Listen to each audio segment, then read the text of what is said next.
ನಮಸ್ಕಾರ. ಅಖಂಡ ಜ್ಯೋತಿಷ್ಯ ವಿಶೇಷ ಕಾರ್ಯಕ್ರಮಕ್ಕೆ ಸ್ವಾಗತ. ನಾನು ದೀಪ್ತಿ ಪ್ರಕಾಶ್. ವೀಕ್ಷಕರೇ, ಮೊದಲಿಗೆ ಗುರುಗಳನ್ನ ಕಾರ್ಯಕ್ರಮಕ್ಕೆ ಸ್ವಾಗತಿಸೋಣ. ಎಂದಿನಂತೆ ಇಂದಿನ ಕಾರ್ಯಕ್ರಮದಲ್ಲಿ ನಮ್ಮ ಜೊತೆ ಇದ್ದಾರೆ ವಿದ್ವಾನ್ ಶ್ರೀನಿಧಿ ಹೊಳ್ಳ ಗುರೂಜಿಯವರು. ಶ್ರೀಯುತರು ಪ್ರಖ್ಯಾತ ಜ್ಯೋತಿಷಿಗಳು ಹಾಗೂ ಮಾಂತ್ರಿಕರು. ಬನ್ನಿ ಗುರುಗಳನ್ನ ಕಾರ್ಯಕ್ರಮಕ್ಕೆ ಸ್ವಾಗತಿಸೋಣ. ನಮಸ್ಕಾರ ಗುರೂಜಿ, ಕಾರ್ಯಕ್ರಮಕ್ಕೆ ಸ್ವಾಗತ. ನಮಸ್ತೆ ಗುರೂಜಿ. ಈಗಂತೂ ಆರೋಗ್ಯ ಸಮಸ್ಯೆ ಅನ್ನುವಂಥದ್ದು ಎಲ್ಲರಲ್ಲೂ ಕೂಡ ಇದೆ. ಈ ಆರೋಗ್ಯ ಸಮಸ್ಯೆಗೂ ಹಾಗೂ ಜ್ಯೋತಿಷಕ್ಕೂ ಏನಾದರೂ ಸಂಬಂಧವಿದೆಯಾ ಗುರೂಜಿ?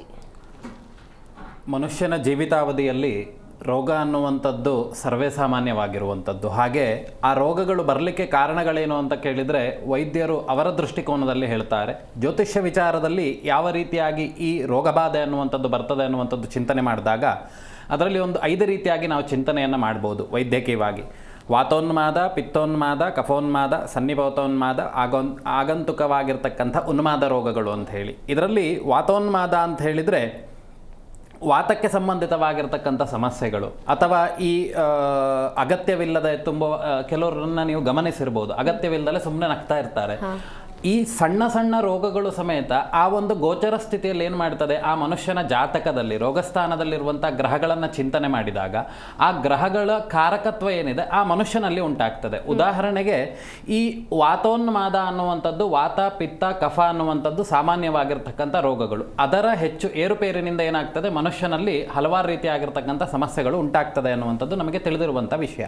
ಅದರಲ್ಲಿ ವಾತೋನ್ಮಾದ ಅನ್ನುವಂಥದ್ದು ನಗು ಬರುವಂಥದ್ದು, ಶಬ್ದ ಮಾಡುವಂಥದ್ದು, ಕೈ ಬಡಿಯುವಂಥದ್ದು, ನಂತರದಲ್ಲಿ ಅಳುವಂಥದ್ದು, ಸುಮ್ಮನೆ ಅಳಬೇಕು ಅನ್ನುವಂಥ ಮನಸ್ಥಿತಿ ಬರುವಂಥದ್ದು, ತದನಂತರದಲ್ಲಿ ಪದ ಹೇಳುವಂಥದ್ದು, ಸುಮ್ಮನೆ ನರ್ತಿಸುವಂಥದ್ದು, ಮತ್ತು ಈ ದೇಹ ಅನ್ನುವಂಥದ್ದು ಶರೀರದಲ್ಲಿ ತಾಮ್ರ ಬಣ್ಣಕ್ಕೆ ತಿರುಗುವಂಥದ್ದು. ಇದೆಲ್ಲವೂ ಏನಾಗ್ತದೆ ಅಂತ ಕೇಳಿದರೆ, ನಾನು ಅಗತ್ಯವಿಲ್ಲದ ಕಡೆ ನಗು ಬರುವುದು ಅಂತ ಹೇಳ್ತೇನೆ. ಕೆಲವರು ಸುಮ್ಮನೆ ನಗ್ತಾ ಇರ್ತಾರೆ. ಅದೇನಾಗ್ತದೆ, ಪ್ರಾರಂಭಿಕವಾಗಿರ್ತಕ್ಕಂಥ ಹಂತಗಳು ಅಂತೇಳಿ. ಹಾಗೆ ಎರಡನೇ ರೀತಿಯಾಗಿ ನೋಡಬೇಕಾದ್ರೆ ಕಫೋನ್ಮಾದಗಳು ಅಂತ ಹೇಳಿ, ಕಫದಿಂದ ಉಂಟಾಗುವಂಥ ತೊಂದರೆಗಳು. ಅದರಲ್ಲಿ ಸಾಮಾನ್ಯವಾಗಿ ನೋಡುವಂಥದ್ದು ಅಸಹನೆಯನ್ನು ತೋರಿಸುವಂಥದ್ದು, ರೌದ್ರವಾಗಿರುವಂಥದ್ದು, ಸಿಟ್ಟು ಹೆಚ್ಚು ಬರುವಂತೆ ಮಾಡುವಂಥದ್ದು, ನಂತರದಲ್ಲಿ ತನ್ನ ಬಲವನ್ನು ಸಮರ್ಥನೆ ಮಾಡಿಕೊಳ್ಳಿಕ್ಕೋಸ್ಕರವಾಗಿ ಇತರರ ಮೇಲೆ ಪ್ರಯೋಗ ಮಾಡುವಂತೆ ಮಾನಸಿಕ ಸ್ಥಿತಿಗತಿಗಳು ಬರುವಂಥದ್ದು. ತದನಂತರದಲ್ಲಿ ಈ ತಾಮ್ರ ಬಣ್ಣ ಆಗುವಂಥ ಏನಾಗ್ತದೆ ಅಂತ ಕೇಳಿದರೆ, ವೈದ್ಯಕೀಯ ಚಿಕಿತ್ಸೆಗಳಲ್ಲಿ ಕೇಳಿದರೆ ಹೇಳ್ತಾರೆ ಏನು ಅಂತ ಕೇಳಿದರೆ, ದೇಹದ ಬಣ್ಣ ತಿರುಗುವಂಥದ್ದು ಕೆಲವೊಂದು ರೋಗದ ಲಕ್ಷಣಗಳು ಅಂತ ಹೇಳಿ. ಈ ವಾತೋನ್ಮಾದ ಅನ್ನುವಂಥ ರೋಗದಲ್ಲಿ ಹಲವಾರು ರೀತಿಯಾಗಿರ್ತಕ್ಕಂಥ ರೋಗ ಬಾಧೆಗಳನ್ನು ಹೇಳಿದ್ದಾರೆ. ಅದೇ ರೀತಿಯಾಗಿ ತಂಪಾದ ಅನ್ನವನ್ನು ಸೇವನೆ ಮಾಡಬೇಕು ಅನ್ನುವಂಥದ್ದು, ಮತ್ತು ಅತಿ ಮಲಿನವಾಗಿರ್ತಕ್ಕಂಥ ವಸ್ತುಗಳನ್ನು ನಾನು ಧಾರಣೆ ಮಾಡಬೇಕು ಅನ್ನುವಂಥದ್ದು, ಅತಿಯಾಗಿರ್ತಕ್ಕಂತಹ ಕೋಪ ಬರುವಂಥದ್ದು, ಇದೆಲ್ಲ ಕಫೋನ್ಮಾದಕ್ಕೆ ಪಿತ್ತೋನ್ಮಾದಕ್ಕೆ ಸಮರ್ಪಿತವಾಗಿರುವಂಥದ್ದು. ಮತ್ತು ಇನ್ನು ಕೆಲವೊಂದು ಅತಿ ಕ್ರೌರ್ಯ ಅಂತ ಹೇಳಿದರೆ, ಯಾರನ್ನ ನೋಡಿದರೂ ಸಮೇತ ನಮಗೆ ಕೆಟ್ಟ ಮನಸ್ಥಿತಿ ಬರಬೇಕು ಅನ್ನುವಂಥ ಮನಸ್ಥಿತಿಯನ್ನು ತಂದೊಡ್ಡುವಂಥದ್ದು. ಇದೆಲ್ಲ ಯಾರು ಮಾಡೋದು ಅಂತ. ಇನ್ನು ಕೆಲವೊಂದು ಆಗಂತುಕ ಉನ್ಮಾದಗಳು ಅಂತೇಳಿ, ಅದೇನು ಅಂತ ಕೇಳಿದರೆ, ಈ ಪೂರ್ವ ಜನ್ಮದಲ್ಲಿ ಅಥವಾ ಅವರ ಕುಟುಂಬದಲ್ಲಿ ಹಲವಾರು ರೀತಿಯಾಗಿರ್ತಕ್ಕಂಥ ದೇವತೆಗಳನ್ನು ಕೋಪಗೊಳಿಸುವಂಥ ಕೆಲಸಗಳನ್ನು ಮಾಡಿ ಅದರಿಂದ ಉಂಟಾದಂಥ ಬಾಧೆಗಳೇನು ಮಾಡ್ತದೆ, ಈ ಪಿತುಪಿತಾಮಹ ಕಾಲದಲ್ಲಿ ಅವರ ಮುಂದಿನ ಜನರೇಷನ್ ಅನ್ನುವಂಥದ್ದು ಈ ರೋಗಗಳಲ್ಲಿ ಬಳಲಬೇಕು ಅನ್ನುವಂಥ ವಿಷಯಗಳು ಬರ್ತದೆ. ಕೆಲವರು ಎಷ್ಟೇ ತಪ್ಪು ಮಾಡಿದರೂ ಆಗೋದಿಲ್ಲ. ಈ ಜನ್ಮದಲ್ಲಿ ಅವರು ಅನುಭವಿಸ್ತಾ ಇರ್ತಾರೆ. ನಚಿಕೇತನ ಕಥೆಗಳನ್ನೆಲ್ಲ ಕೇಳಿರ್ಬೋದು. ಅನ್ನೋ ಸಣ್ಣ ವಯಸ್ಸಿಗೆ ಸುಮಾರಷ್ಟು ಜಪ ತಪಗಾದಿಗಳನ್ನು ಮಾಡಿ ದೇವರನ್ನು ಒಲಿಸಿಕೊಂಡಂಥವನು ಅಂತ ಹೇಳಿ. ಹಾಗೆ ಈ ಜಾತಕದಲ್ಲಿ ಪೂರ್ವಜನ್ಮವಾಗಿರ್ತಕ್ಕಂಥ ಸಮಸ್ಯೆಗಳನ್ನು ಹೇಳಿದ್ದಾರೆ. ಪೂರ್ವಜನ್ಮದಲ್ಲಿ ಉತ್ತಮ ರೀತಿಯಾಗಿರ್ತಕ್ಕಂಥ ಜೀವನವನ್ನು ನಡೆಸಿ ಯಾವುದೇ ತೊಂದರೆಗಳನ್ನು ಮಾಡಲಿಲ್ಲ ಅಂತ ಆದರೆ ಈ ಜನ್ಮದಲ್ಲಿ ಮೋಕ್ಷ ಸಂಪಾದನೆ ಅಂತ ಹೇಳಿ. ಅವ್ನು ಕೆಟ್ಟದ್ದು ಮಾಡಿದ್ರು ಒಳ್ಳೇದು ಮಾಡಿದ್ರು ಅವನಿಗೇನು ತೊಂದರೆ ಆಗೋದಿಲ್ಲ, ಅವನು ಆಡಿದ್ದೇ ಆಟ ಅಂತ ಹೇಳಿ ಹೇಳ್ತಾರೆ. ಯಾಕೆ ಅಂತ ಕೇಳಿದರೆ, ಅವನು ಪೂರ್ವಜನ್ಮ ಕೃತಂ ಪಾಪಂ, ಪೂರ್ವಜನ್ಮದಲ್ಲಿ ಮಾಡಿದಂಥ ಒಂದು ಸುಕೃತದಿಂದ ಈ ಜನ್ಮದಲ್ಲಿ ಅವನಿಗೆ ಆ ರೀತಿ ಉಂಟಾಗಿದೆ ಅಂತೇಳಿ. ಇನ್ನು ಕೆಲವರು ಪೂರ್ವಜನ್ಮದಲ್ಲಿ ಅತಿಯಾಗಿರ್ತಕ್ಕಂಥ ಪಾಪಗಳನ್ನು ಮಾಡಿರ್ತಾರೆ. ಆ ಪಾಪಗಳನ್ನು ಮಾಡಿದಾಗ ಏನಾಗ್ತದೆ, ಈ ಜನ್ಮದಲ್ಲಿ ಅವರಿಗೆ ಅದನ್ನು ಅನುಭವಿಸಬೇಕು ಅನ್ನುವಂಥದ್ದು ಬರ್ತದೆ. ಒಂದು ಮೋಕ್ಷ ಮಾರ್ಗಕ್ಕಾಗಿ ಬಂದಿರ್ತಾರೆ, ಇಲ್ಲ ಅಂತ ಹೇಳಿದ್ರೆ ಅನುಭವಿಸ್ಲಿಕ್ಕಾಗಿ ಬಂದಿರ್ತಾರೆ. ಹಾಗೆ ರೋಗ ಬಾಧೆಗಳನ್ನು ಚಿಂತನೆ ಮಾಡುವಾಗ ಆಗಂತುಕ ಬಾಧೆಗಳು ಅನ್ನುವಂಥದ್ದು ದೇವ ಸಾನ್ನಿಧ್ಯದಿಂದನೇ ಉಂಟಾಗುವಂಥದ್ದು. ಹಾಗೆ ನಮ್ಮ ಜ್ಯೋತಿಷ್ಯ ಶಾಸ್ತ್ರದಲ್ಲಿ ರೋಗ ವಿಚಾರಗಳನ್ನು ಹಲವಾರು ದೃಷ್ಟಿಕೋನಗಳಿಂದ ನೋಡ್ತಾ ಹೋಗ್ತೇವೆ. ವಿಶೇಷವಾಗಿ ರೋಗಸ್ಥಾನ ನಾವು 6ನೇ ಭಾವವನ್ನು ಚಿಂತನೆ ಮಾಡುವಾಗ ಆ ಒಂದು ರೋಗಬಾಧೆಯಲ್ಲಿ ರೋಗ ಸ್ಥಾನದಲ್ಲಿ ಯಾವ ಗ್ರಹಗಳಿರ್ತಾರೋ ಆ ಗ್ರಹಗಳಿಗೆ ಸಂಬಂಧಿತವಾಗಿರ್ತಕ್ಕಂಥ ವಿಷಯಗಳನ್ನು ಹೇಳ್ತಾ ಹೋಗ್ತಾರೆ. ಅದರಲ್ಲಿ ಈ ರವಿಗೆ ಪಿತ್ತಕಾರಕವಾಗಿರ್ತಕ್ಕಂಥ ರೋಗ, ಅಕಸ್ಮಾತ್ ರೋಗಸ್ಥಾನದಲ್ಲಿ ರವಿ ಅಂತ ಹೇಳಿದರೆ ಸೂರ್ಯ ಇದ್ದ ಅಂತಾದರೆ ಪಿತ್ತಕಾರಕನಾಗಿರುವಂಥದ್ದು, ಉಷ್ಣಜ್ವರವನ್ನು, ಹಾಗೆ ಹೃದಯ ಬೇನೆಗಳು ಬರುವಂಥದ್ದು, ತದನಂತರದಲ್ಲಿ ಶತ್ರುಭಯ ಆಗುವಂಥದ್ದು, ಚರ್ಮಕ್ಕೆ ಸಂಬಂಧಿತವಾಗಿರ್ತಕ್ಕಂಥ ರೋಗ ರುಜಿನಗಳು ಬರುವಂಥದ್ದು, ಧರ್ಮದೈವಗಳ ಬಾಧೆ ಅನ್ನುವಂಥದ್ದು ಬರುವಂಥದ್ದು, ಸರ್ಪಪ್ರೀತ್ಯರ್ಥವಾಗಿರ್ತಕ್ಕಂಥ ಬಾಧೆಗಳು ಬರುವಂಥದ್ದು, ಮತ್ತು ಈ ಶಿವಗಣಗಳಿಂದ, ಶಿವನ ಕೋಪದಿಂದ ಹುಟ್ಟಿದಂತಹ ಗಣಗಳಿಂದ ಆ ಮನುಷ್ಯನಿಗೆ ಬಾಧೆ ಉಂಟಾಗುವಂಥದ್ದು, ಇವೆಲ್ಲವನ್ನು ಖಾಲಿ ಒಂದು ಸೂರ್ಯಗ್ರಹದಿಂದ ಹೇಳಿದ್ದಾರೆ. ಹಾಗಾಗಿ ನಾವು ಎಲ್ಲವನ್ನ ತೆಗೆದುಕೊಂಡಾಗ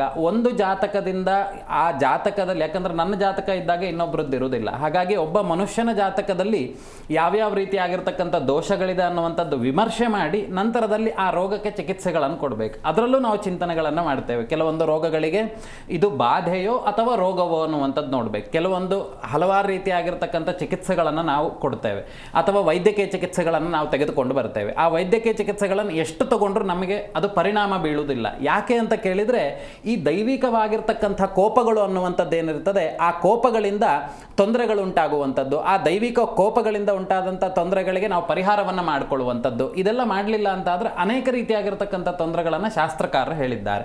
ಅದನ್ನು ಒಂದೇ ಓವರಾಲ್ ಒಂದು ದೃಷ್ಟಿಕೋನದಿಂದ ನೋಡ್ಲಿಕ್ಕೆ ಬರಲ್ಲ. ಎಲ್ಲರ ಜಾತಕದಲ್ಲಿ ಇರುವಂಥ ಸಮಸ್ಯೆಗಳನ್ನು ನಾವು ಚಿಂತನೆ ಮಾಡಿ ಅದಕ್ಕೆ ರೋಗಕ್ಕೆ ಬೇಕಾಗಿರ್ತಕ್ಕಂಥ ವಿಷಯಗಳನ್ನು ಮಾಡಬೇಕು. ಮೊದಲು ಅದು ರೋಗವೋ ಅಥವಾ ಬಾಧೆಯೋ. ಈ ರೋಗ ಅಂತ ಹೇಳಿದರೆ ಅದಕ್ಕೆ ವೈದ್ಯಕೀಯ ಚಿಕಿತ್ಸೆಯೇ ಬೇಕು. ಬಾಧೆ ಅಂತ ಹೇಳಿದರೆ ಅದಕ್ಕೆ ಅವರು ಕುಟುಂಬದಲ್ಲಿ ಮಾಡಿದಂಥ ಕ್ರಿಯೆಗಳು, ಏನೋ ಒಂದು ದೇವತಾ ಆರಾಧನೆಯನ್ನು ಬಿಟ್ಟಿರುವಂಥದ್ದು, ಅಥವಾ ದೈವಿಕವಾಗಿರ್ತಕ್ಕಂಥ ಸಂಬಂಧವಾಗಿರುವಂಥ ಯಾವುದೇ ಕಾರಣಗಳಾದರೂ ಈ ಬಾಧೆಗಳು ಅನ್ನುವಂಥದ್ದು ಕೊಡ್ತಾ ಬರ್ತದೆ. ರೋಗ ಬಾಧೆಗೆ ವೈದ್ಯರೇ ಚಿಕಿತ್ಸೆ ಕೊಡಬೇಕು. ಈ ದೈವಿಕವಾಗಿರ್ತಕ್ಕಂಥ ಬಾಧೆಗಳಿಗೆ ದೇವರನ್ನು ಸಂತೃಪ್ತಿಪಡಿಸಿಯೇ ಅದಕ್ಕೆ ನಾವು ಫಲವನ್ನು ಪಡ್ಕೊಳ್ಬೇಕು. ಯಾವ ಭಟ್ರು ಏನು ಮಾಡಲಿಕ್ಕಾಗಲ್ಲ, ಅಥವಾ ಯಾವ ಮನುಷ್ಯನೂ ಏನು ಮಾಡಲಿಕ್ಕಾಗಲ್ಲ. ನನಗೆ ಆ ರೋಗದ ಸಮಸ್ಯೆ ಇದೆ ಅಂತಾದರೆ ನನ್ನ ಜಾತಕದಲ್ಲಿ ಸಂಸೂಚಿತವಾಗಿರ್ತಕ್ಕಂಥ ದೋಷಗಳಿಂದನೇ ಉಂಟಾಗಿರ್ತದೆ. ಅದಕ್ಕೆ ಪ್ರೀತ್ಯರ್ಥವಾಗಿರ್ತಕ್ಕಂಥ ದೇವತೆಗಳನ್ನು ಆರಾಧನೆ ಮಾಡೋದ್ರಿಂದ ಏನಾಗ್ತದೆ ಕೇಳಿದರೆ, ಈ ರೋಗ ಬಾಧೆಗಳನ್ನು ನಾವು ಪರಿಹಾರ ಮಾಡ್ಕೊಳ್ಬೋದು ಅನ್ನುವಂಥದ್ದಿದೆ. ಇನ್ನು ಕೆಲವೊಂದು ರೋಗ ಬಾಧೆಗಳು ಏನು ಮಾಡ್ತದೆ ಅಂತ ಕೇಳಿದರೆ, ಪ್ರಾರಂಭಿಕ ಹಂತದಲ್ಲಿ ಹಲವಾರು ರೀತಿಯಾಗಿರ್ತಕ್ಕಂಥ ಸಮಸ್ಯೆಗಳನ್ನು ಕೊಡ್ತು ಅಂತಾದರೂ ಸಮೇತ ಹೋಗ್ತಾ ಹೋಗ್ತಾ ಅತಿಯಾಗಿ ಸಮಸ್ಯೆಗಳನ್ನು ಕೊಡ್ತದೆ, ಮರಣ ಸೂಚಕಗಳನ್ನು ಕೊಡ್ತಾ ಹೋಗ್ತದೆ. ಅದರಲ್ಲಿ ಒಂದು ಸಣ್ಣ ರೀತಿಯಲ್ಲಿ ನೋಡುವಂಥ ಚಿಂತನೆಯಲ್ಲಿ ನೋಡುವಾಗ, ಈ ನಮಗೆ 12 ವರ್ಷದ ಬಾಲಕ ರೋಗ ಅಂತ ಹೇಳಿ ಒಂದು ಉದಾಹರಣೆಯನ್ನು ತಗೊಳ್ಳುವ. ಇದರಲ್ಲಿ ಸಾಕಷ್ಟು ರೀತಿಯಾಗಿರ್ತಕ್ಕಂಥ ವಿಚಾರಗಳನ್ನು ವಿಮರ್ಶೆ ಮಾಡ್ಬೋದು. ಅದರಲ್ಲಿ ಒಂದು ಎಕ್ಸಾಂಪಲ್ ತಗೊಳ್ಳೋದಾದರೆ, 12 ವರ್ಷ ಒಳಗೆ ಇರುವಂಥ ಹುಡುಗನಿಗೆ ಅತಿಯಾಗಿರ್ತಕ್ಕಂಥ ಸಮಸ್ಯೆಗಳು ಬಂದು ಅವನು ಮರಣವನ್ನು ಹೊಂದಬಹುದು, ಅಥವಾ ಈ ಚಿಕಿತ್ಸೆಗಳನ್ನು ಮಾಡಿದಂಥ ಕಾಲದಲ್ಲಿ ಅವನು ಬದುಕಲೂಬಹುದು. ಇಲ್ಲ ಅಂತ ಹೇಳಿದರೆ ಅವನು ಪ್ರಶ್ನೆ ಮರಣಸ್ಪದ ಅಂತ ಹೇಳಿದರೆ ಅವನು ಮರಣ ಆಗುವಂಥ ಲಕ್ಷಣಗಳನ್ನು ರೋಗಸ್ಥಾನದಲ್ಲಿ ಹೇಳಿದ್ದಾರೆ. ಹಾಗಾಗಿ ನಮ್ಮ ಕುಟುಂಬದಲ್ಲಿರುವಂಥ ದೇವತಾರಾಧನೆಯಿಂದ ಉಂಟಾದಂಥ ತೊಂದರೆಗಳನ್ನು ನಮ್ಮ ಜಾತಕಗಳನ್ನು ವಿಮರ್ಶೆ ಮಾಡಿಯೇ ರೋಗವನ್ನು ಚಿಂತನೆ ಮಾಡಬೇಕು ಅನ್ನುವಂಥದ್ದು ನಮ್ಮ ಅಭಿಪ್ರಾಯ. ಇನ್ನು ಹಿಂದಿನ ಜನ್ಮದಲ್ಲಿ ತಂದೆ ತಾಯಿಯಂದ್ರು ಒಂದಿಷ್ಟು ಪಾಪಗಳನ್ನು ಮಾಡಿರ್ತಾರೆ, ಕರ್ಮಗಳು ಮಾಡಿರ್ತಾರೆ, ಅದು ಮಕ್ಕಳ ಆರೋಗ್ಯದ ಮೇಲೆ ಪರಿಣಾಮ ಬೀರುತ್ತಾ ಗುರುಜಿ? ಖಂಡಿತವಾಗ್ಲು. ಈಗ ನೋಡಿ, ನಾನು ಆಗಲೇ ಹೇಳ್ತಿರಬೇಕಾದ್ರೆ ಈ ಆಗಂತುಕ ಉನ್ಮಾದ ರೋಗಗಳು ಅಂತ ಹೇಳಿದೆ. ಅದೇನು ಅಂತ ಕೇಳಿದರೆ, ದೇವಗ್ರಹರು ಮತ್ತು ಅಸುರಾದಿ ಭೂತಗ್ರಹದಿಂದ ಬರುವಂತಹ ರೋಗಗಳು ಅಂತೇಳಿ ಹೇಳಿದ್ದಾರೆ. ಅದರಲ್ಲಿ ಈ ಪಿತ್ತೋನ್ಮಾದದಲ್ಲಿ ಆಕ್ರಮಣಕಾರಿಯಾಗಿರ್ತಕ್ಕಂಥ ರೋಗಗಳು ಅಂತ ಹೇಳಿದರೆ ಹೃದಯ ಸ್ತಂಭನಾದಿಗಳು. ಅದು ಏನು ಇದೆ ಡಿಸೀಸಸ್ಸೇ ಗೊತ್ತಿರೋದಿಲ್ಲ, ಈಗಿದ್ದವನು ಇನ್ನೊಂದು 10 ನಿಮಿಷಕ್ಕೆ ಇರೋದಿಲ್ಲ. ಅದೆಲ್ಲ ಏನು ಅಂತ ಕೇಳಿದರೆ ಆಕ್ರಮಣಕಾರಿಯಾಗಿರ್ತಕ್ಕಂಥ ರೋಗಗಳು ಅಂತ ಹೇಳಿ, ಇವನ್ನು ನಾವೇನು ಹೇಳ್ತೇವೆ, ಪಿತ್ತೋನ್ಮಾದಗಳು ಅಂತ ಹೇಳ್ತೇವೆ. ಇದು ಬರಲಿಕ್ಕೆ ಕಾರಣ ಏನು ಅಂತ ಕೇಳಿದರೆ, ಆಗಲೇ ನಿಮಗೆ ಹೇಳ್ತಿರ್ಬೇಕಾದ್ರೆ ಕುಟುಂಬದ ವಿಚಾರಗಳಲ್ಲಿ ನಾವು ಚಿಂತನೆಯನ್ನು ಮಾಡಿದಾಗ ಆ ದೇವಸ್ವಾಪಹಾರ ಅಂದರೆ ದೇವರ ವಿಗ್ರಹಗಳನ್ನು ಕದ್ದಂಥದ್ದು, ಅಥವಾ ದೇವರಿಗೆ ಅಪಚಾರ ಮಾಡಿದಂಥದ್ದು, ಇದೆಲ್ಲ ಆದಾಗ ಅವರ ಮಕ್ಕಳಿಗೆ ಅದು ತೊಂದರೆ ಕೊಡ್ತದೆ. ಹಿರಿಯರೆಲ್ಲ ಮಾತಾಡುವಾಗ ನೀವು ಕೇಳಿರ್ಬೋದು, ಅವರು ತಂದೆ ಮಾಡಿದಂಥ ಪಾಪಕರ್ಮಗಳನ್ನು ಮಗ ಅನುಭವಿಸ್ತಾ ಇದ್ದಾನೆ ಅಂತ ಹೇಳಿ. ಅವನ ಜೀವಿತಾವಧಿಯಲ್ಲಿ ಅವನಿಗೆ ಎಷ್ಟು ಪೆಟ್ಟು ಬೀಳಬೇಕೋ ಅಷ್ಟು ಪೆಟ್ಟು ಬಿದ್ದಾದ ನಂತರದಲ್ಲಿ ಅವನ ಜೀವಿತ ಇರುವುದಿಲ್ಲ. ನಂತರದಲ್ಲಿ ತೊಂದರೆ ಕೊಡುವಂಥದ್ದು ಅವರ ಮಕ್ಕಳಿಗೇನೆ. ಅದಕ್ಕೆ ನಾವು ಮಕ್ಕಳಿಗೆ ಏನು ಹೇಳೋದು, ಏನನ್ನೂ ಹೇಳಲಿಲ್ಲ, ಏನು ಹೇಳ್ಕೊಡ್ಲಿಲ್ಲ ಅಂದರೂ ತೊಂದರೆ ಇಲ್ಲ. ಮಕ್ಕಳಿಗೆ ನಮ್ಮ ಕುಟುಂಬದ ಕುಲದೇವರನ್ನು ಹೇಗೆ ಆರಾಧನೆ ಹಿರಿಯರು ಮಾಡ್ತಾ ಇದ್ರು, ನಾವು ಹೇಗೆ ಮಾಡ್ತಾ ಇದ್ದೇವೆ, ನೀವು ಹೇಗೆ ಮಾಡಬೇಕು, ಅದೊಂದನ್ನು ಹೇಳಲೇಬೇಕು. ಯಾಕೆ ಅಂದರೆ ನವಗ್ರಹ ಪೂಜೆಯನ್ನು ಮಾಡುವಂಥದ್ದು ಎಲ್ಲರಿಗೂ ಗೊತ್ತಿರ್ತದೆ, ಆದರೆ ಅವರವರ ಕುಟುಂಬದ ಸಂಪ್ರದಾಯಗಳು ಹೇಗಿರ್ತದೆ ಅನ್ನುವಂಥದ್ದು ಗೊತ್ತಿರೋದಿಲ್ಲ. ಅದಕ್ಕೆ ತಂದೆಯಾದವನು ಮಗನಿಗೆ ಮೊದಲು ಅದನ್ನು ನಾವು ಹೇಳಬೇಕು, ಇದನ್ನು ಹೀಗೆ ಮುಂದುವರಿಸ್ಕೊಂಡು ಹೋಗಬೇಕು, ಇದು ನಮ್ಮ ಕಟ್ಟುಪಾಡುಗಳು. ಅದನ್ನು ನಾವು ಬಿಟ್ಟಿವಿ ಅಂತ ಆದರೆ ಅಲ್ಲಿಂದನೇ ಪ್ರಾರಂಭಗಳು ಶುರು ಆಗ್ತದೆ. ಹೇಗೆ ಅಂತ ಕೇಳಿದರೆ, ಸುಮ್ಮನೆ ನಗುವುದು. ಆಗಲೇ ಹೇಳಿದೆ ನಾನು ನಿಮಗೆ, ಸುಮ್ಮನೆ ನಗುವಂಥದ್ದು. ಆ ನಗುವಂಥದ್ದೇ ಅತಿರೇಕಕ್ಕೆ ಹೋದಾಗ ಏನೇನು ಆಗಬಹುದು ಅನ್ನುವಂಥ ವಿಚಾರಗಳಲ್ಲಿ ಅವನ ಪಾಪಕರ್ಮಗಳು, ಅವರ ತಂದೆ ತಾಯಿಯಂದು ಮಾಡಿದಂಥ ಮಾಡಿದಂಥ ಪಾಪಕರ್ಮಗಳಿಗೆ ಅನುಗುಣವಾಗಿ ಒಂದು ಕಲ್ಲು ದಾಟಿ ಹೋಗೋದು ಅಥವಾ ಕಲ್ಲು ತಾಗದಾಗ ರಕ್ತ ಬಂದು ಅಲ್ಲಿಂದ ಆ ದೋಷ ಪರಿಹಾರ ಆಗೋದು. ಇಲ್ಲ ಅಂತ ಹೇಳಿದರೆ ಇನ್ನು ಅತಿಯಾಗಿರ್ತಕ್ಕಂಥ ದೋಷಗಳಿತ್ತು ಅಂತ ಆದರೆ ಅವನಿಗೆ ಅಂಗಹೀನತೆಗಳಾಗುವಂಥದ್ದು, ಅಥವಾ ಈ ರೋಗಸ್ಥಾನವನ್ನು ಬಿಟ್ಟು ಈ ಕಡೆ ಬಂದ್ವಿ ಅಂತ ಆದರೆ ಮಾಡುವಂಥ ಉದ್ಯೋಗವನ್ನು ಕಳೆದುಕೊಳ್ಳುವಂಥದ್ದು, ಅಥವಾ ಇನ್ನು ಮಾನಸಿಕವಾಗಿ ಚಿಂತನೆ ಮಾಡುವಂಥದ್ದಾದರೆ ಅವನ ಜೀವನದಲ್ಲಿ ಮಾನಸಿಕವಾಗಿ ಕುಗ್ಗಿ ಹೋಗುವಂತೆ ಮಾಡುವಂಥದ್ದು. ಆಯಾ ಸ್ಥಾನದಲ್ಲಿ ಇರುವಂಥ ದೋಷಾದಿಗಳನ್ನು ನಾವು ಚಿಂತನೆ ಮಾಡಿದಾಗ ಈ ಎಲ್ಲ ವಿಚಾರಗಳು ಆಚೆ ಬರ್ತದೆ. ಓಕೆ ಗುರುಜಿ, ಒಬ್ರು ಕಾಲರ್ ಇದ್ದಾರೆ, ಮಾತನಾಡೋಣ. ನಮಸ್ಕಾರ, ಎಲ್ಲಿಂದ ಕರೆ ಮಾಡ್ತಿದ್ದೀರಾ? ನಿಮ್ಮ ಹೆಸರೇನಮ್ಮ? ನಾವು ಕಾರ್ಕಳದಿಂದ ಕರೆ ಮಾಡುದು. ಹಾ, ನಿಮ್ಮ ಹೆಸರು? ಹೇಮಲತಾ. ಹೌದಾ, ನಿಮ್ಮ ಡೇಟ್ ಆಫ್ ಬರ್ತ್ ತಿಳಿಸ್ಕೊಡಿ. Date of birth 13/6/61. 13/6/61. 1961. ಹೌದೌದು. ಯಾವ ವಿಷಯದ ಬಗ್ಗೆ ಮಾತನಾಡಬೇಕು ಗುರುಜಿ ಅವ್ರ ಹತ್ರ? ಯಾವ್ದಿಲ್ಲ, ಅದು ಮೊನ್ನೆ ಹೇಳಿದ್ದೇವೆ ಅವರು ಗುರುಜಿ ಹತ್ರ. ಇದೆ ಮಗನಿಗೆ 14 ವರ್ಷ ಆಯ್ತು ಅಂತ ಹೇಳಿ ಮದುವೆ ಆಗಿ ಮಕ್ಕಳಾಗ್ಲಿಲ್ಲ.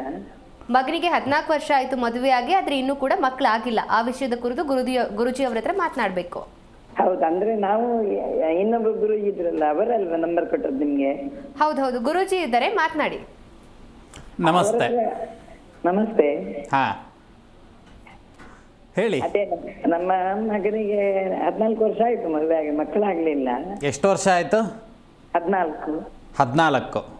ಹೌದು. ಹಾ ಹಾ, ಈಗ ಸಂತಾನ ವಿಚಾರಗಳ ಬಗ್ಗೆ ನೀವು ವಿಮರ್ಶೆ ಮಾಡಬೇಕಾಗಿದೆ. ಹೌದು, ಅದೇ ಅವರು ಗುರುಜಿ ಇದ್ರಲ್ವ, ಅವರ ಹತ್ರ ಕೇಳಿದಕ್ಕೆ ಅವರೆಲ್ಲ ಹೋಮ ಎಲ್ಲ ಮಾಡಿಸಿದ್ರು ನಮ್ಮ ಮನೆಯಲ್ಲಿ. ಯಾವ ಗುರುಜಿ ಹತ್ರ? ಇದು ನಂಬರ್ ಕೊಟ್ರಲ್ಲ ನಿಮ್ಗೆ ಅವರು. ಹಾ ಹಾ ಹಾ ಹಾ ಹಾ ಹಾ ಹಾ ಹಾ. ಈಗ ನೋಡಿ, ಒಂದು ವಿಷಯ ಏನು ಅಂತ ಕೇಳಿದರೆ, ಒಂದು ಸಂತಾನ ಸಂಬಂಧಿತವಾಗಿರ್ತಕ್ಕಂಥ ವಿಷಯಗಳನ್ನು ವಿಮರ್ಶೆ ಮಾಡುವಂಥ ಸಂದರ್ಭದಲ್ಲಿ ನೀವು ಹೇಳಿದಂಥ ಡೇಟ್ ಆಫ್ ಬರ್ತ್ ಟೈಮಿಂಗ್ಸ್ ಸರಿಯಾಗಿ ಚಿಂತನೆಯನ್ನು ಮಾಡುವುದಾದರೂ, ಅಥವಾ ಈ ಸಂದರ್ಭಕ್ಕೆ ಇರುವಂಥ ಪ್ರಶ್ನಾ ಚಿಂತನೆ ಮುಖಾಂತರವಾಗಿ ನಾವು ಚಿಂತನೆ ಮಾಡುವಾಗ ಇಲ್ಲಿ ರೋಗಬಾಧೆಗಳು ಅನ್ನುವಂಥದ್ದು ವೈದ್ಯಕೀಯ ಚಿಕಿತ್ಸೆಯೋ ಬಾಧೆಯೋ ಅನ್ನುವಂಥದ್ದು ನಾವು ವಿಮರ್ಶೆ ಮಾಡಿ ಚಿಂತನೆ ಮಾಡಿದಾಗ ಕುಟುಂಬದಲ್ಲಿರುವಂತಹ ದೇವೈಹಿ ಧರ್ಮದೈವೈಹಿ ಅಂತ ಹೇಳಿದರೆ ಕುಟುಂಬದ ಅನಾದಿ ಕಾಲದಿಂದ ಆರಾಧನೆ ಮಾಡಿಕೊಂಡು ಬಂದಂತಹ ದೈವದ ಸಂಬಂಧಿತವಾಗಿರ್ತಕ್ಕಂಥ ಸಮಸ್ಯೆಗಳು ಇದ್ದಂಥ ಲಕ್ಷಣಗಳುಂಟು. ಒಂದು ಅಂದರೆ ದೇವರು ದೈವ ಈ ರೀತಿಯಾಗಿರ್ತಕ್ಕಂಥ ಸಮಸ್ಯೆಗಳಾಗಿರಬಹುದು. ಮತ್ತು ಇದಕ್ಕೆ ಚಿಕಿತ್ಸೆಗಳು ಅಷ್ಟೇ, ಸುಮಾರಷ್ಟು ಚಿಕಿತ್ಸೆಗಳನ್ನು ಮಾಡಿ ಅದರಿಂದ ಫಲವನ್ನು ಕಂಡುಕೊಳ್ಳದಲೇ ಅದರಿಂದ ನಿರಾಶೆಗಳಾಗಿರುವಂಥ ಲಕ್ಷಣಗಳು ಇದೆ. ಈಗ ನೀವು ಫೋನ್ ಮಾಡಿದಾಗಲೂ ಅಷ್ಟೇ, ಪ್ರಥಮವಾಗಿ ಹೇಳಿದ್ದೇನು ಆ ಗುರುಜಿ ಇಲ್ವಾ, ನಾನು ಹೀಗೆ ಮಾಡ್ಕೊಂಡಿದ್ದೇನೆ ಅನ್ನುವಂಥ ಮನಸ್ಥಿತಿಯಾಗಿ. ಇದಕ್ಕೆ ದುಸ್ವಭಾವ ರಾಶಿ ಅಂತೇಳಿ ಹೇಳ್ತಾರೆ. ಅಂತ ಹೇಳಿದರೆ ಪರಿಹಾರಾದಿಗಳು ಸರಿಯಾದ ರೀತಿಯಲ್ಲಿ ಆಗದಲೇ ಇರುವಂಥ ಸಂದರ್ಭದಲ್ಲಿ ಈಗ ನೀವು ಮಾಡಿದಂಥ ಕೆಲಸಗಳೇನು ಅಂದರೆ ಶಕುನಗಳು ನಮಗೆ ಆ ರೀತಿಯಾಗಿ ಗೋಚರಕ್ಕೆ ಬರ್ತಿದೆ. ಈ ವಿಚಾರಗಳಿಗೆ ವೈದ್ಯಕೀಯವಾಗಿಯೂ ಹಾಗೆ ಮಾಡುವಂಥ ಈ ದೈವಿಕ ಕೆಲಸಕ್ಕೂ ಸುಮಾರಷ್ಟು ಕೆಲಸಗಳನ್ನು ಮಾಡಿ ನೊಂದಿದ್ದೀರಿ ಅಂತ ಹೇಳಬೇಕು. ಇಲ್ಲಿ ಏನಾಗಿದೆ, ಮುಖ್ಯವಾಗಿರ್ತಕ್ಕಂಥ ಸಮಸ್ಯೆ ಏನು ಅಂತ ಕೇಳಿದರೆ, ನೋಡಿ ಅಮ್ಮ, ನಿಮ್ಮ ಕುಟುಂಬದಲ್ಲಿ ನೀವು ಯಾರು ಎಲ್ಲಿಂದ ನನಗೆ ಗೊತ್ತಿಲ್ಲ, ನೀವು ಹೇಳಿರುವಂಥ ಡೇಟ್ ಆಫ್ ಬರ್ತ್ ಟೈಮಿಂಗ್ಸಿಗೂ ಹಾಗೆ ನೀವು ಫೋನ್ ಮಾಡಿರುವಂಥ ಸಮಯಕ್ಕೂ ಚಿಂತನೆ ಮಾಡುವಾಗ ಅನಾದಿ ಕಾಲದಿಂದ ಆರಾಧನೆ ಮಾಡಿಕೊಂಡು ಬಂದಂತಹ ದೇವತೆಗಳನ್ನು ಬಿಟ್ಟಂಥದ್ದು ದೈವ ಆಗಿರಬಹುದು. ಮತ್ತು ಇನ್ನೊಂದೇನು ಅಂತ ಕೇಳಿದರೆ, ಈ ಸರ್ಪನ ಜಾಗಗಳನ್ನು ನಾಶ ಮಾಡಿದಂಥದ್ದು ಅಥವಾ ಅದನ್ನು ಮಲಿನ ಆಗಿರುವಂಥದ್ದು ನಿಮ್ಮ ಜಾಗದ್ದೇ ಇದ್ದರೆ ಅದೆಲ್ಲ ಒಂದು ಸ್ವಲ್ಪ ಸರಿ ಮಾಡಿಕೊಳ್ಳಿ. ನಿಮ್ಮ ಕುಟುಂಬದ ಕುಲಪುರೋಹಿತರನ್ನು ನೋಡಿ ಮುಂದುವರಿಯುವಂಥದ್ದು ಉತ್ತಮ. ಇಲ್ಲ ಅಂತ ಹೇಳಿದರೆ ಒಮ್ಮೆ ಬನ್ನಿ, ಆರೂಢ ಪ್ರಶ್ನೆ ಚಿಂತನೆಗಳನ್ನು ಮಾಡಿ ನಾನು ನಿಮಗೆ ವಿಮರ್ಶೆಯನ್ನು ಕೊಡ್ತೇನೆ.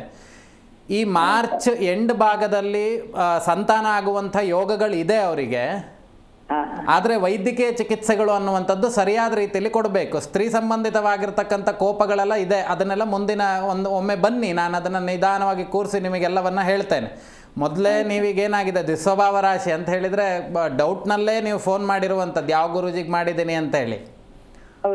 ಹಾಗಾಗಿ ಒಮ್ಮೆ ನೀವು ಇದನ್ನೆಲ್ಲ ಏನೇನು ಮಾಡಿದ್ರಿ ಹಿಂದೆ ಅದನ್ನೆಲ್ಲ ಚಿಂತನೆ ಮಾಡಿ ಒಮ್ಮೆ ನಿಮ್ಮ ಕುಲದೇವರಿಗೆ ಒಂದು ಪ್ರಾರ್ಥನೆ ಮಾಡಿ ನಂತರದಲ್ಲಿ ಮುಂದುವರಿರಿ. ಆಯಿತಾ? ಒಳ್ಳೆಯದಾಗಲಿ. ಥ್ಯಾಂಕ್ ಯು ಕರೆ ಮಾಡಿ ಮಾತನಾಡಿದ್ದಕ್ಕಾಗಿ. ಇನ್ನೊಬ್ರು ಕಾಲರ್ ಇದ್ದಾರೆ ಗುರೂಜಿ. ನಮಸ್ಕಾರ ಅನುರಾಧ ಅವರೇ, ಎಲ್ಲಿಂದ ಕರೆ ಮಾಡ್ತಾ ಇದ್ದೀರಾ? ಮೇಡಮ್, ನಾವು ಪುಣೆಯಿಂದ ಕಾಲ್ ಮಾಡ್ತಾ ಇರೋದು. ನನಗೊಂದು ಸ್ವಲ್ಪ ಅರ್ಥ ಆಗಿಲ್ಲ ಮೇಡಮ್, ನಾವು ಇನ್ನೊಂದ್ಸಲ ಮಾಡ್ಬೋದಾ ಕಾಲ್ ಮೇಡಮ್? ನೀವು ಮಾತನಾಡಿಮ್ಮ, ನಿಮ್ಮ ಡೇಟ್ ಆಫ್ ಬರ್ತ್ ಹೇಳಿ, ಗುರೂಜಿ ಅವರಿದ್ದಾರೆ, ಇಲ್ಲೇ ಮಾತಾಡಬಹುದು ನೀವು ಇವಾಗಲೇ. ಈಗ ಮೇಡಮ್ ನಮ್ಮ ಮಗಳಿಗೆ ಕೇಳ್ತಾ ಇರೋದು ಮೇಡಮ್. ಹಾ, ನಿಮ್ಮ ಮಗಳ ಡೇಟ್ ಆಫ್ ಬರ್ತನ್ನ ತಿಳಿಸ್ಕೊಡಿ. 19 ಜೂನು 2007. 19 ಜೂನ್ ಹಾಗೆ 2007. ಹಾ ಹೌದು ಹಾ, ಮೇಡಮ್. ಯಾವ ವಿಷಯದ ಬಗ್ಗೆ ಮಾತನಾಡಬೇಕು ಅಂತ ಗುರೂಜಿ ಇದ್ದಾರೆ, ಹೇಳಿ. ಮೇಡಮ್ ಅವಳು ಇನ್ನ ದೊಡ್ಡವಳು ಆಗಿಲ್ಲ ಮೇಡಮ್, ಮೈನರ್ಸ್ ಇಲ್ಲ, ಇನ್ನ ಋತುಮತಿ ಆಗಿಲ್ಲ ಅವಳು. ಹುಟ್ಟಿದ ಸಮಯ ಏನಾದ್ರೂ ತಿಳಿಸ್ಕೊಡೋದಕ್ಕಾಗತ್ತಾ? ಹುಟ್ಟಿದ ಸಮಯನ ಮೇಡಮ್ 7:29 ಮೇಡಮ್, ಬೆಳಗ್ಗೆ ಬೆಳಗ್ಗೆ 7:28. 29ಕ್ಕೆ. 29, ಸರಿಮ್ಮ ಸರಿ. ಹೌದು ಹಾ, ಗುರೂಜಿ ಇದ್ದಾರೆ, ಮಾತನಾಡಿ. ಮೇಡಮ್ ಎಷ್ಟು ಗುರುಜಿನೂ ಬಂದು ಇಲ್ಲೆಲ್ಲ ಪೂಜೆ ಅವರು ಎಲ್ಲ ಮಾಡಿದ್ದಾರೆ, ಎಲ್ಲ ಆಗಿದೆ. ಅವರು ಟೈಮ್ 3 ತಿಂಗಳು ಕೊಟ್ಟಿದ್ರು, ಇನ್ನ ಆಗಿಲ್ಲ. ಅದಕ್ಕೆ ನಮ್ಗೆ ಅದೇ ದೊಡ್ಡ ಬಹಳ ಟೆನ್ಷನ್ ಆಗ್ಬಿಟ್ಟದೆ ಮೇಡಮ್. ನೀವು ಏನಾದ್ರೂ ಪರಿಹಾರ ಹೇಳಲ್ಲ ಮೇಡಮ್. ನನ್ನ ಮಗಳಿಗೆ ಈಗ 17 ಹೋಗಿ 18 ವಯಸ್ಸು ಆಗಿದೆ, ರನ್ನಿಂಗ್ ಆದ ಮೇಡಮ್ ಈಗ. ಹಾ ಹಾ ಮಾ, ಹಾ. ಅದಕ್ಕೆ ನಮಸ್ತೆ. ಇನ್ನೂ ಆಗಿಲ್ಲ ಅಂತ ಹೇಳಿ ಟೆನ್ಷನ್ ನಮ್ಗೆ. ಗುರೂಜಿ ಇದ್ದಾರೆ ಅಮ್ಮ, ಮಾತನಾಡಿ. ಗುರೂಜಿ ಅವ್ರ ಹತ್ರನೇ ಮಾತನಾಡಿ. ನೋಡಿ ಅಮ್ಮ, ನಿಮ್ಮ ಮಗಳ ನಕ್ಷತ್ರ ಏನು? ಉತ್ತರ ನಕ್ಷತ್ರ, ಕನ್ಯಾ ರಾಶಿಯ? ಕರ್ಕಟ ರಾಶಿ ಅಂತ ಗುರುಜಿ ಹೇಳಿದ್ರು ಅವಾಗ. ಮತ್ತೆ ಕರ್ಕಟ ರಾಶಿ ಇದೆ ಗುರುಜಿ. ಈಗ ನೋಡಿ, ನೀವು ಹೇಳಿದಂಥ ಸಮಯಕ್ಕೆ ನಾವಿಲ್ಲಿ ವಿಮರ್ಶೆ ಮಾಡುವಾಗ ಲಗ್ನದಿಂದ ವ್ಯಯಸ್ಥಾನದಲ್ಲಿ ಶುಕ್ರ ಇರುವಂಥದ್ದು, ಚತುರ್ಗ್ರಹ ಯೋಗ ಇರುವಂಥದ್ದು. ಇಲ್ಲಿ ಏನಾಗಿದೆ ಅಂತ ಕೇಳಿದರೆ, ಒಂದು ಸ್ತ್ರೀ ಅನ್ನುವಂಥದ್ದು ದುರ್ಮರಣಾದಿ, ಅವಳಿಗೆ ಬಹಳ ಹಿಂಸೆಗಳನ್ನು ಕೊಟ್ಟು ಮರಣ ಹೊಂದಿದಂಥ ಲಕ್ಷಣಗಳು ಕುಟುಂಬದಲ್ಲಿ ಒಂದುಂಟು. ಈ 2 ಮದುವೆ ಆಗಿ ಮೊದಲನೇದು ಹೋದಂಥದ್ದೆಲ್ಲ ಯಾವುದೋ ನಿಮ್ಮ ಕುಟುಂಬದಲ್ಲಿ ಅಂತ ಹೇಳಿದರೆ, ನಿಮ್ಮ ಗಂಡ ಅವರ ತಂದೆ ಅಥವಾ ಅವ್ರ ತಂದೆ ಕಾಲದಿಂದ ಬಂದಂಥದ್ದು ಕೆಲವೊಂದು ಸ್ತ್ರೀ ಶಾಪಕೋಪಗಳುಂಟು. ಮತ್ತು ವ್ಯಯಸ್ಥಾನದಲ್ಲಿ ಶುಕ್ರ ಇರುವಂಥ ಕಾರಣದಿಂದ ಇಲ್ಲಿ ಏನಾಗ್ತಾ ಇದೆ ಅಂತ ಕೇಳಿದರೆ, ಅವಳಲ್ಲಿ ಸ್ವಲ್ಪ ಈ ದೇಹ ಅನ್ನುವಂಥದ್ದು ಇನ್ನೂ ಸಂಕುಚಿತ ಭಾವನೆಯಲ್ಲಿರುವಂಥ ಲಕ್ಷಣಗಳನ್ನು ನಾವಿಲ್ಲಿ ಹೇಳಬೇಕು. ಅರ್ಥಾತ್ ಒಂದು 16 ವರ್ಷದ ಹುಡುಗಿಗೆ ಇರಬೇಕಾಗಿರ್ತಕ್ಕಂಥ ದೇಹಸ್ಥಿತಿಗಳು ಅನ್ನುವಂಥದ್ದು 18 ವರ್ಷದ ಹುಡುಗಿಗೆ ಇರಬೇಕಾಗಿರುವಂಥ ದೇಹಸ್ಥಿತಿಗಳು ಇವಳಲ್ಲಿಲ್ಲ. ಇಲ್ಲ ಗುರುಜಿ. ಡಾಕ್ಟ್ರ್ ಏನು ಹೇಳ್ತಾ ಇದ್ದಾರೆ ಕೇಳಿದರೆ, ನನ್ನ ಪ್ರಕಾರವಾಗಿ ಇವಳಿಗೆ ಅಂತ ಹೇಳಿ ರಜಸ್ವಲೆ ಆಗುವಂಥದ್ದು ಏನಾಗ್ತದೆ ಕೇಳಿದರೆ ತಡ ಆಗ್ತದೆ ಅಂತ ಹೇಳಿ ನಿಮಗೆ ವೈದ್ಯಕೀಯ ಚಿಕಿತ್ಸೆ ಮಾಡುವವರು ಹೇಳಿರಬಹುದು. ಹೌದು ಗುರುಜಿ. ಅದು ಏನಕ್ಕೆ ಹಾಗಾಗ್ತಾ ಇದೆ ಅಂತ ಕೇಳಿದರೆ ನೋಡಿ, ಎಲ್ಲ ಒಂದು ಸ್ತ್ರೀ ಸಂಬಂಧಿತವಾಗಿರ್ತಕ್ಕಂಥ ಕೋಪ ಶಾಪಕೋಪಗಳಿಂದನೇ ಇದು ಬರ್ತಾ ಇರುವಂಥದ್ದೇನೋ ಸ್ತ್ರೀಯರಿಗೆ ಅಥವಾ ಸ್ತ್ರೀ ದೇವತೆಗೆ ಅನಾದಿ ಕಾಲದಲ್ಲಿ ಮಾಡಿದಂಥ ದೋಷಗಳಿಂದ ಇದು ತೊಂದರೆ ಆಗ್ತಾ ಉಂಟು. ಗುರುಜಿ ನೀವ್ ಹೇಳ್ತಾ ಇದ್ರೆ ಕರೆಕ್ಟೇ ಗುರುಜಿ. ಯಾಕಂದ್ರೆ ನಾವು ನನ್ ಮದ್ವೆ ಆಗೋಕ್ಕಿಂತ ಮುಂಚೆಗೆ ನಮ್ಮ ಮಾವರು ತೀರ್ಕೊಂಡಿದ್ದು, ಹಿಂದಿನ ಕಾಲದಲ್ಲಿ ಏನಾಗಿದೆ ಏನಿಲ್ಲ ಅಂತ ಗೊತ್ತಿಲ್ಲ ಗುರುಜಿ ನನಗೆ. ಹೌದು, ಈಗ ನೋಡಿ, ನೀವು ಮದುವೆ ಆಗಿದಂಥದ್ದು ಅಷ್ಟೇ. ಈಗ ನೀವು ಹೇಗೆ ಕನ್ಫ್ಯೂಷನಲ್ಲಿ ಒಂದು ಫೋನ್ ಮಾಡಿದಿರೋ ಅದೇ ರೀತಿಯಾಗಿಯೇ ನಿಮ್ಮ ಮದುವೆಯ ವಿಚಾರಗಳಲ್ಲೂ ಸ್ವಲ್ಪ ಈ ವ್ಯಕ್ತಿಯನ್ನು ನಾವು ಮದುವೆ ಆಗೋದು ಬೇಡ, ನಾವು ಬೇರೆ ರೀತಿಯಾಗಿ ಚಿಂತನೆ ಮಾಡಬೇಕು ಅಂತ ಮನಸ್ಥಿತಿ ಮಾಡಿದಂಥದ್ದು ಉಂಟು. ಹೌದಾ? ಇಲ್ಲ ಗುರುಜಿ, ಅವಾಗೇನಿಲ್ಲ ಗುರುಜಿ, ಆತರ ಏನು ಇರ್ಲಿಲ್ಲ ಗುರುಜಿ. ಎಲ್ಲ ಇದು ನೋಡಿ, ನೀವು ಮದುವೆ ಆಗಿರುವಂಥದ್ದು 2ನೇ ಸಂಬಂಧ. ಅರ್ಥಾತ್ 2ನೇ ಸಂಬಂಧ ಅಂತ ಹೇಳಿದರೆ ಮೊದಲು ಒಂದನ್ನು ನೋಡಿ ಅದು ಬೇಡ ಅನ್ನುವಂಥದ್ದಾಗಿ ನಂತರದಲ್ಲಿ ಇದನ್ನಾಗಿರುವಂಥ ಲಕ್ಷಣಗಳು ಕಾಣಿಸ್ತಾ ಇದೆ. ಇದಕ್ಕಿಂತ ಮುಂಚೆ ಇನ್ನೊಂದು ಬಂದಿರುವಂಥ ಲಕ್ಷಣಗಳಿದೆ. ಯಾಕೆ ಅದನ್ನು ತಗೊಳ್ತಾ ಇದ್ದೇನೆ ಅಂತ ಕೇಳಿದರೆ, ನೀವು ಮದುವೆ ಆಗುವಂಥ ಸಂದರ್ಭಕ್ಕೆ ವಿವಾಹ ಪ್ರತಿಬಂಧಕವಾಗಿ, ಅಂದರೆ ವಿವಾಹಕ್ಕೆ ತುಂಬ ತೊಂದರೆಗಳು ಬಂದಂಥ ಲಕ್ಷಣಗಳು ಇದೆ ಇಲ್ಲಿ. ಗುರುಜಿ ಇವಾಗ ನನ್ ಮಗಳಿಗೆ ಯಾಕೆ ಗುರುಜಿ ಇದೆಲ್ಲ ಅಂತ ನಾನು ಹೇಳೋದನ್ನು ಕೇಳ್ತೀರಾ? ಗುರುಜಿ ಇಲ್ಲಿ ವಿವಾಹಕ್ಕೆ ಪ್ರತಿಬಂಧಕಗಳು, ನಿಮ್ಮ ವಿವಾಹ ಕಾಲದಲ್ಲಿ ಮುಹೂರ್ತಗಳು ಅನ್ನುವಂಥದ್ದೇನೋ ಬದಲಾವಣೆ ಆದಂಥದ್ದೋ ಅಥವಾ ಈ ಜಾತಕ ಸಮಸ್ಯೆಗಳಿಂದನೋ ಈ ಮಗು ಹುಟ್ಟಿರುವಂಥ ಸಂದರ್ಭದಲ್ಲೇ ಕೆಲವೊಂದು ದೋಷಾದಿಗಳು ಇತ್ತು, ಅದನ್ನು ಎಂಥದ್ದು ಸರಿ ಮಾಡಿಕೊಂಡಿರುವಂಥ ಲಕ್ಷಣಗಳು ಕಾಣಿಸ್ತಾ ಇಲ್ಲ. ನಮಗೇನು ಗೊತ್ತಾಗಿಲ್ಲ ಗುರುಜಿ. ಹಾಗಾದ್ರೆ ಒಂದು ಕೆಲಸ ಮಾಡಿ, ವೈದ್ಯಕೀಯ ಚಿಕಿತ್ಸೆಗಳನ್ನು ಕೊಡಿಸಿ ಈ ಶುಕ್ರ ಈ ಅಮ್ಮನವರ ದೇವಸ್ಥಾನಗಳಿಗೆ, ನಮ್ಮ ಮನೆ ದೇವರು ಎಲ್ಲಮ್ಮ ದೇವಿಯರ ಗುರುಜಿ. ಎಲ್ಲಮ್ಮ ದೇವಿಗೆ ಈ ಹರಕೆಗಳನ್ನು ಮಾಡಿಕೊಂಡಂಥದ್ದೆಲ್ಲ ಉಂಟು. ಸಕುಟುಂಬರಾಗಿ ಹೋಗ್ತಿದ್ದಂಥದ್ದೆಲ್ಲ ನಿಲ್ಸಿರುವಂಥದ್ದೆಲ್ಲ ಏನಾದರೂ ಇದೆಯಾ? ಇಲ್ಲ ಗುರುಜಿ, ಹೋಗ್ತಾ ಇರ್ತೀನಿ ಗುರುಜಿ, ಅವಾಗ ಹೋಗ್ತಾ ಇರ್ತೀವಿ. ತಿಂಗಳ 2 ತಿಂಗಳಿಗೊಂದ್ಸಲ. ಯಾರೆಲ್ಲ ಹೋಗ್ತೀರಾ? ಯಾವಾಗ ನಾನು ಒಬ್ಳೆ ಹೋಗ್ತೀನಿ ಗುರುಜಿ, ಯಾವಾಗ ನಮ್ಮ ಮನೆಯವ್ರು ಒಬ್ರೆ ಹೋಗ್ತಾರ. ಇನ್ನ ಜಾತ್ರೆ ಟೈಮಲ್ಲಿ ಆದ್ರೆ ವರ್ಷಕ್ಕೊಂದ್ಸಲ ಆದ್ರೆ ನಾವೆಲ್ಲರೂ ಕೂಡಿ ಹೋಗ್ತೀವಿ ಗುರುಜಿ. ನನ್ನ ಮಗಳು ಬರಲ್ಲ, ಅವಳು ಇರೋದು ರಾಯಚೂರಲ್ಲಿ. ಈಗ ಒಮ್ಮೆ ನಾವು ಹೋಗಿ ಬರ್ತೀವಿ ಗುರುಜಿ. ಒಮ್ಮೆ ಕುಟುಂಬದವರೆಲ್ಲ ಹೋಗಿ ದೇವರಲ್ಲೊಂದು ಹರಿವಾಣ ನೈವೇದ್ಯವನ್ನ ಮಾಡಿಸಿ ಮುಷ್ಟಿ ಕಾಣಿಕೆ ಸಮರ್ಪಣೆ ಮಾಡಿ. ಅಂದ್ರೆ ನನ್ಗೆ ಅರ್ಥ ಆಗಿಲ್ಲ ಗುರುಜಿ. ಮುಷ್ಟಿ ಕಾಣಿಕೆ ಅಂದ್ರೆ 1 ಬೊಗಸೆ ಚಿಲ್ಲರೆಯನ್ನ ಸಮರ್ಪಣೆ ಮಾಡಿ. ತದನಂತರದಲ್ಲಿ ಇವಳನ್ನ ಒಂದು ಪಾರ್ವತಿ ದೇವಸ್ಥಾನಕ್ಕೆ ಹೋಗಿ ಅಥವಾ ಪಾರ್ವತಿಯನ್ನು ಆರಾಧನೆ ಮಾಡ್ಲಿಕ್ಕೆ ಹೇಳಿ. ಆಯ್ತಾಯ್ತು ಗುರುಜಿ. ಆ ನಂತರದಲ್ಲಿ ಇವಳಿಗೆ ಸ್ವಲ್ಪ ದೇಹದಲ್ಲೆಲ್ಲ ಸ್ವಲ್ಪ ಬದಲಾವಣೆಗಳೆಲ್ಲ ಆಗ್ಲಿಕ್ಕಿದೆ. ಯಾವಾಗ ಹೋಗ್ಬೋದು ಗುರುಜಿ? ಇವಾಗ ನಾನು ಈಗ ಶ್ರಾವಣ ತಿಂಗಳಲ್ಲಿ ನೀವು ಬನ್ನಿ ಅಮ್ಮ, ಒಂದ್ಸಲಿ ಬನ್ನಿ, ನೇರವಾಗಿ ಬಂದು ಭೇಟಿ ಮಾಡಿ ನಾ ಹೇಳ್ತೇನೆ ಎಲ್ಲ ವಿಷಯವನ್ನು, ಆಯ್ತಾ? ಥ್ಯಾಂಕ್ ಯು ಅನುರಾಧ ಅವರೇ ಮಾತನಾಡಿದ್ದಕ್ಕಾಗಿ, ಕರೆ ಮಾಡಿದ್ದಕ್ಕಾಗಿ. ನಮಸ್ಕಾರ ದಿನೇಶ್, ಎಲ್ಲಿಂದ ಕರೆ ಮಾಡ್ತಾ ಇದ್ದೀರಾ?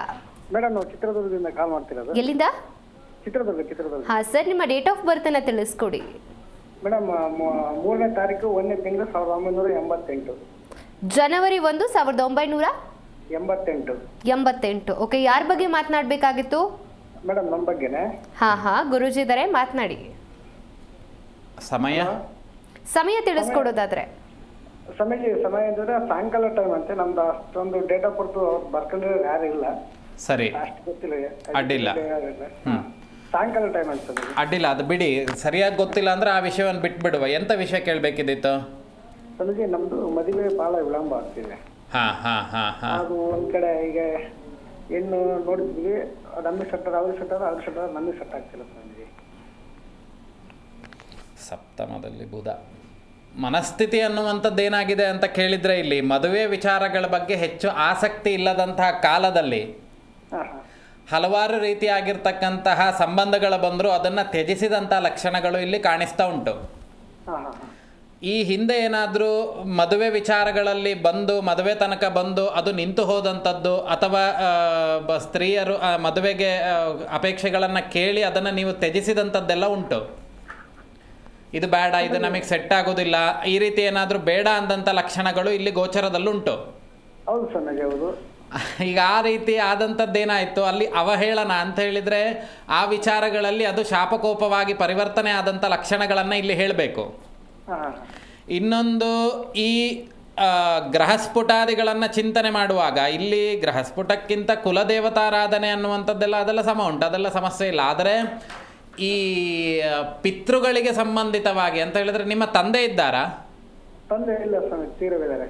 ಏನಾಗಿದ್ದವರು? ದುರ್ಮರಣಾದಿ. ಹುಷಾರಿಲ್ಲ ಸ್ವಾಮಿ. ಏನಾಗಿದ್ದು? ಅದು ಹಾರ್ಟ್ ಅಟ್ಯಾಕ್ ಆಗ್ತದೆ. ಅದೇ ಹೃದಯ ಸ್ತಂಭನಾದಿಗಳು ಈಗ ಆಗ್ತಿರೋದು ಅದೇ ಸುಮಾರಷ್ಟು. ನೋಡಿ, ಇದು ಸ್ವಲ್ಪ ಪಿತೃ ಸಂಬಂಧಿತವಾಗಿರ್ತಕ್ಕಂಥ ದೋಷಾದಿಗಳು ಇಲ್ಲಿ ಗೋಚರಕ್ಕೆ ಬರ್ತಾ ಉಂಟು. ಈ ನಿಮ್ಮ ಕುಟುಂಬದಲ್ಲಿ ದುರ್ಮರಣಗಳಾಗಿ ಮರಣ ಹೊಂದಿದಂಥ ಪ್ರೇತಗಳಿಗೆ ಸದ್ಗತಿ ಸಿಗದಲೇ ಇರುವಂಥ ಕಾರಣದಿಂದ ನಿಮ್ಮನ್ನು ಮುಂದುವರಿಲಿಕ್ಕೆ ಬಿಡ್ತಾ ಇಲ್ಲ. ಇನ್ನೂ ಹೇಳಬೇಕಂತ ಹೇಳಿದರೆ, ನಿಮ್ಮ ಕುಟುಂಬದಲ್ಲಿ ಸ್ವಲ್ಪ ಈ ನೀವು ಎಷ್ಟು ಜನ ಮಕ್ಕಳಿದ್ರೆ ಒಂದು ಅದಕ್ಕಿಂತ ಮುಂಚಿತವಾಗಿ ಶಿಶು ಅಂತ ಹೇಳಿದರೆ, ಈ ಬಾಲಬಾಲಿಕ ಅಂತ ಹೇಳಿದರೆ ಸಣ್ಣ ವಯಸ್ಸಿನಲ್ಲಿ ಹೋದಂಥ ಪ್ರೇತಗಳು ಇಲ್ಲಿದ್ದಾವೆ. ಹಾಗಾಗಿ ಅದನ್ನೆಲ್ಲ ಸರಿ ಮಾಡಿಕೊಳ್ಳಿ. ಪ್ರೇತಾಕರ್ಷಣೆಗಳನ್ನು ಮಾಡಿ ನಿವೃತ್ತಿ ಮಾಡಿಕೊಂಡು ಚಂಡಿಕಾ ಪಾರಾಯಣಾದಿಗಳನ್ನು ಒಮ್ಮೆ ಮಾಡಿಸ್ತಾ ಬನ್ನಿ. ಪ್ರತಿ ತಿಂಗಳಿಗೆ ಚಂಡಿಕಾ ಪಾರಾಯಣವನ್ನು ಮಾಡಿಸಿ, ಅದರಲ್ಲಿ ಪತ್ನಿ ಮನೋರಮಾಂ ದೇವಿ ಅನ್ನುವಂಥ ಮಂತ್ರದಿಂದ ಸಂಪುಟೀಕರಣ ಪಾರಾಯಣಾದಿಗಳನ್ನು ಮಾಡಿಸಿ. ಈ ಮಾರ್ಚ್ ಕಳೆದು ಏಪ್ರಿಲ್ ಒಳಭಾಗದಲ್ಲಿ ಕೆಲವೊಂದು ಜಾತಕಗಳು ಮದುವೆಗಾಗಿ ಬರಬಹುದು. ಜಾತಕಗಳನ್ನು ಸರಿಯಾಗಿ ವಿಮರ್ಶೆ ಮಾಡಿ ಮುಂದುವರಿಯುವಂಥದ್ದು ಉತ್ತಮ. ಪಿತೃಗಳ ಶಾಪಕೋಪಗಳನ್ನು ಸರಿ ಮಾಡಿಕೊಳ್ಳಿ. ಒಳ್ಳೆಯದಾಗಲಿ, ಆಯಿತಾ? ಥ್ಯಾಂಕ್ ಯು ದಿನೇಶ್ ಅವರೇ, ಕರೆ ಮಾಡೋದಕ್ಕಾಗಿ. ಗುರುಜಿ, ಇವತ್ತಿನ ಕಾರ್ಯಕ್ರಮದಲ್ಲಿ ಭಾಗಿಯಾಗಿ ಆರೋಗ್ಯ ಸಮಸ್ಯೆಗೆ ಏನೆಲ್ಲ ಕಾರಣಗಳಿದೆ, ಹಾಗೆ ಆರೋಗ್ಯ ಸಮಸ್ಯೆಗೂ ಹಾಗೂ ಜ್ಯೋತಿಷ್ಯಕ್ಕೂ ಯಾವ ರೀತಿಯಾದಂತಹ ಸಂಬಂಧ ಇದೆ ಅಂತ ತಿಳಿಸ್ಕೊಟ್ಟಿದ್ದೀರಾ. ಹಾಗಾಗಿ ಧನ್ಯವಾದಗಳು. ನೋಡಿದ್ರಲ್ಲ ವೀಕ್ಷಕರೇ, ಇದಾಗಿತ್ತು ಇವತ್ತಿನ ವಿಶೇಷ. ನೋಡ್ತಾ ಇರಿ ಜಿ ಕನ್ನಡ ನ್ಯೂಸ್, ಸತ್ಯವೇ ಸುದ್ದಿಯ ಜೀವಾಳ.